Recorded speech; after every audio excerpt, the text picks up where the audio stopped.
नमस्कार साथियों, एजुकेशन गुरु में आपका स्वागत है। हमने भूगोल के बारे में देखा था। 12वीं का भूगोल चल रहा था हमारा। पहला पार्ट देखा हमने मानव भूगोल। मानव भूगोल में जो भूगोलवेत्ता थे उन्होंने क्या परिभाषा दी, कौन सी परिभाषा दी है, भूगोल शब्द किसने दिया है, भूगोल शब्द को जनक कौन है या भूगोल किसने दिया है, उसकी जो भूगोलवेत्ता है वो कौन है, ये सब देखा था हमने। अब आज हम देखेंगे मानव भूगोल की सेकंड पार्ट को। मानव भूगोल के सेकंड पार्ट में मानव भूगोल की प्रकृति एवं विशेष क्षेत्र। मानव भूगोल की प्रकृति एवं विशेष क्षेत्र कौन कौन से इसकी प्रकृति है, कौन सा इसके विशेष क्षेत्र हैं, इसके बारे में। तो सबसे जो पहला नाम आता है वो प्रोफेसर हंटिंगटन का नाम। प्रोफेसर हंटिंगटन अमेरिका के भूगोलवेत्ता थे जो मानव भूगोल की प्रकृति को परिभाषित करते हैं। मानव भूगोल की प्रकृति को इन्होंने दो दशाओं में बांटा। प्रोफेसर हंटिंगटन ने मानव भूगोल की प्रकृति को दो दशाओं में बांटा है। पहला है प्राकृतिक दशा है, दूसरा है मानवीय दशा है। फिजिकल कंडीशन जो है प्राकृतिक दशाएं हैं वो पहली दशा है जिसमें फिजिकल धरातल, पृथ्वी, जलाशय, समुद्री तलों की बनावट जो भी हमको फिजिकल रूप से दिखाई देता है वो इसके विशेष क्षेत्र में आएगा। प्रोफेसर हंटिंगटन ने जो दो पार्टीशन की, दो भाग, जो दो दशाएं बताई हैं मानव भूगोल के विशेष क्षेत्र की, उसमें पहली दशा है भौतिक दशा जिसको प्राकृतिक दशा के नाम से भी जाना जाता। दूसरी जो दशा बताई है प्रोफेसर हंटिंगटन ने मानवीय दशाएं या अभिव्यंजना। मानवीय दशाएं या अभिव्यंजना, मानवीय दशाएं और प्राकृतिक दशाएं, दो दशाएं बताई इन्होंने। दो कंडीशन में बांटा है इसको। किसको? मानव भूगोल के विशेष क्षेत्र या अध्ययन क्षेत्र को। किसके अनुसार? प्रोफेसर हंटिंगटन के। प्रश्न बनता है यहाँ से, प्रोफेसर हंटिंगटन के अनुसार मानव भूगोल के कितने विशेष क्षेत्र हैं? दो, प्राकृतिक और मानवीय दशाएं। प्राकृतिक और मानवीय दशाएं। आगे बढ़ते हैं। मानव भूगोल के विशेष क्षेत्र और अध्ययन क्षेत्र, इसमें निम्नलिखित तथ्यों को शामिल किया। अब मानव भूगोल में के जो विशेष क्षेत्र है इसमें कौन कौन से तथ्य आते हैं उनको थोड़ा सा हम अध्ययन कर लेते। पहला जो तथ्य है जनसंख्या का भौगोलिक अध्ययन। पहली बात तो मानव भूगोल में मानव से संबंधित सारी गतिविधियों का अध्ययन किया जाएगा। पहला है हमारा जनसंख्या का भौगोलिक अध्ययन। जनसंख्या का भौगोलिक अध्ययन कैसे, कहाँ, कौन से क्षेत्र में कितनी जनसंख्या निवास करती है, वहाँ का लिंगानुपात क्या है, जनसंख्या घनत्व क्या है, कौन सी जाति के लोग ज़्यादा निवास करते हैं, कौन सी जनसंख्या निवास करती है, कितनी मात्रा में वहाँ जनसंख्या या कितनी जनसंख्या वहाँ उस क्षेत्र में निवास करती है। तो हम विशेष करके जनसंख्या के भौगोलिक अध्ययन में वहाँ निवास करने वाली जनसंख्या के ऊपर अध्ययन करेंगे। जनसंख्या का भौगोलिक अध्ययन, उस जो भौगोलिक क्षेत्र हैं, जो पर्टिकुलर क्षेत्र हैं, वहाँ पर जनसंख्या कितनी, क्या घनत्व है, वहाँ पर क्या लिंगानुपात है, कौन सी जनजातियाँ ज़्यादा निवास करती हैं, वहाँ का व्यवसाय क्या करते हैं, पूरा इसमें अध्ययन किया जाता है। ये किसमें? मानव भूगोल के विशेष क्षेत्र का पहला है जनसंख्या का भौगोलिक अध्ययन। दूसरा है प्राकृतिक संसाधनों का अध्ययन। प्राकृतिक संसाधनों का अध्ययन, नेचुरल रिसोर्सेस। प्राकृतिक संसाधन कौन कौन से हैं? प्राकृतिक संसाधन जो प्रकृति ने से प्राप्त होते हैं, जैसे मृदा, जल, इसके बाद खनिज, ये सारे इसमें अध्ययन किया जाता है। प्राकृतिक संसाधनों का अध्ययन, क्योंकि संसाधन पूरी तरह से ह्यूमन रिसोर्सेज या मानव से संबंधित होते हैं, इसलिए हम मानव भूगोल में प्राकृतिक संसाधनों का अध्ययन करेंगे। प्राकृतिक संसाधन का अध्ययन हो चुका है। अब जो तीसरा है हमारा विशेष क्षेत्र, मानव भूगोल का विशेष क्षेत्र, कितने हो गए? दो। पहला है जनसंख्या का भौगोलिक अध्ययन, दूसरा है प्राकृतिक संसाधनों का अध्ययन, तीसरा है सांस्कृतिक वातावरण। तीसरा क्या है? सांस्कृतिक वातावरण।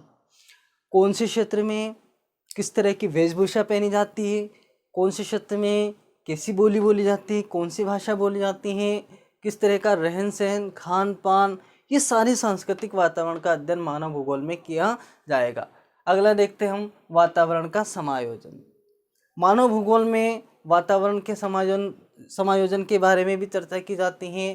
किस तरह से, कौन से वातावरण में किस तरह के लोग निवास करते हैं, वहाँ का वातावरण कैसा है, क्या वहाँ के लोगों के लिए वातानुकूलित है, क्या उनकी जो शारीरिक संरचना है वो वातावरण के अनुसार समायोजित हो चुकी है, ये पूरा इसमें अध्ययन किया जाए। कितने 4 पॉइंट हो गए, 6 पॉइंट पढ़ेंगे। दूसरे प्रदेशों से संबंध, दूसरे प्रदेशों से संबंध, हमारा जो मानव भूगोल है वो दूसरे प्रदेशों से संबंध, राजनीतिक संबंध, सामाजिक संबंध या व्यावसायिक संबंध, ये सारे दूसरे प्रदेशों या देशों से भी, यहाँ प्रदेश लिखा तो इसका मतलब नहीं कि दूसरे देशों से नहीं, मानव भूगोल में दूसरों देशों या प्रदेशों से जो संबंध होते हैं वो राजनीति हो या कूटनीति हो, सामाजिक हो या व्यावसायिक हो, ये सारे दूसरे प्रदेशों से संबंध इसी में अध्ययन किया जाएगा। अगला देखें हम कालिक अनुक्रमण। कालिक अनुक्रमण क्या होता है? समय के साथ विकास किस दिशा में हो रहा है, समय के साथ विकास किस दिशा में हो रहा है। कालिक अनुक्रमण में यह अध्ययन किया जाता है। नाम थोड़ा सा ऐसा लग रहा है कालिक क्या होता है, लेकिन कालिक अनुक्रमण में समय के साथ किस तरह का उस क्षेत्र में विकास हो रहा है, समय के साथ विकास हम इसमें अध्ययन करेंगे। आगे देखें हम मानव भूगोल के विषय क्षेत्र या अध्ययन क्षेत्र में कितने इसमें निम्नलिखित तथ्य हैं। तथ्यों कौन कौन से तथ्य हैं? पहला देखा जनसंख्या का भौगोलिक अध्ययन, दूसरा है प्राकृतिक संसाधनों का अध्ययन, तीसरा है सांस्कृतिक वातावरण का अध्ययन, वातावरण समायोजन या दूसरे प्रदेशों से संबंध या कालिक अनुक्रमण। 6 तथ्य हैं। 6 तथ्यों को याद रखना पड़ेगा मोटे मोटे तौर पर, क्योंकि हम पूरा डीपली नहीं पढ़ेंगे अभी हम बस इन तथ्यों के ऊपर बात करेंगे। अब आगे देखें हम सन 18वीं शताब्दी, 18वीं शताब्दी में मानव भूगोल के जो विषय क्षेत्र हैं उन विषय क्षेत्रों के बारे में हम बात करें। 18वीं शताब्दी में कौन कौन से विषय क्षेत्र माने गए थे। 18वीं शताब्दी के जो विषय क्षेत्र हैं उसमें कौन कौन से विषय क्षेत्र हैं देख लेते हैं। तो पहले 18वीं शताब्दी के दशक में भूगोल कौन कौन से भूगोल से संबंधित इसको मानव भूगोल को माना गया है। तो पहला इसमें सांस्कृतिक भूगोल। 18वीं शताब्दी में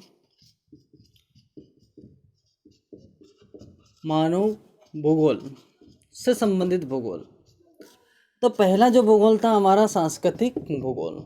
कौन सा? सांस्कृतिक भूगोल। ये सभी 18वीं शताब्दी में मानव भूगोल से संबंधित ही माने गए हैं। तो सांस्कृतिक भूगोल, इसे पूरा वही सांस्कृतिक वातावरण जैसा ही है। तो सांस्कृतिक भूगोल जिसमें संस्कृति के ऊपर या हमारे रहन सहन, खान पान, रीति रिवाज, वेशभूषा, भाषा आदि के ऊपर अध्ययन किया जाता। इसके बाद जो दूसरा हमारा दूसरा भूगोल है वो आर्थिक भूगोल। आर्थिक भूगोल, अब ये आर्थिक भूगोल कहाँ से आया? क्योंकि पैसे की लेन देन, अर्थव्यवस्था पूरी मानव से ही संबंधित होती है, अर्थात मानव आर्थिक क्रियाकलाप से जुड़ा होता है। तो इसलिए आर्थिक भूगोल का संबंध भी मानव भूगोल से माना गया है, इसमें अध्ययन किया जाता है। 18वीं शताब्दी की दशक की बात है ये। उस समय भूगोल में मानव भूगोल के साथ साथ सांस्कृतिक भूगोल, आर्थिक भूगोल। अगला राजनीतिक भूगोल। राजनीतिक भूगोल, अब राजनीतिक भूगोल, इसमें राजनीति कहाँ से आ गई है मानव भूगोल में? तो मानव समाज के अंदर ही राजनीतिक क्रियाकलाप होते हैं। तो राजनीति से संबंधित जितने भी क्रियाकलाप वो सब मानव से ही संबंधित रहेंगे, इसलिए मानव भूगोल से ही राजनीति भूगोल भी जुड़ा हुआ है, इसलिए राजनीति भूगोल। अगला देखें हम, पहला हो चुका है सांस्कृतिक भूगोल, फिर उसके बाद आर्थिक भूगोल, राजनीतिक भूगोल, सामाजिक भूगोल। अब सामाजिक भूगोल क्या है? तो इसमें समाज के ऊपर सामाजिक भूगोल, ये भी इससे संबंधित है। 18वीं शताब्दी में इन्हीं सबका एक साथ अध्ययन किया गया है। इसके बाद सैन्य भूगोल। अब सैन्य भूगोल मानव भूगोल से कैसे संबंधित हो सकता है? सैन्य भूगोल, सैन्य भूगोल मानव भूगोल से कैसे संबंधित होता है? तो सैन्य भूगोल का अध्ययन भी हम मानव भूगोल में ही करते हैं, क्योंकि सेना से जुड़े जितने भी क्रियाकलाप हैं, वो चाहे मानचित्र से हो या देश की रक्षा के लिए हो या सीमा से हो, ये सारे जितने भी क्रियाकलाप होते हैं वो सैन्य भूगोल में होते हैं। अब सैन्य भूगोल भी मानव भूगोल का ही एक अभिन्न अंग है। तो ये 18वीं शताब्दी में मानव भूगोल के प्रमुख अंग या अध्ययन क्षेत्र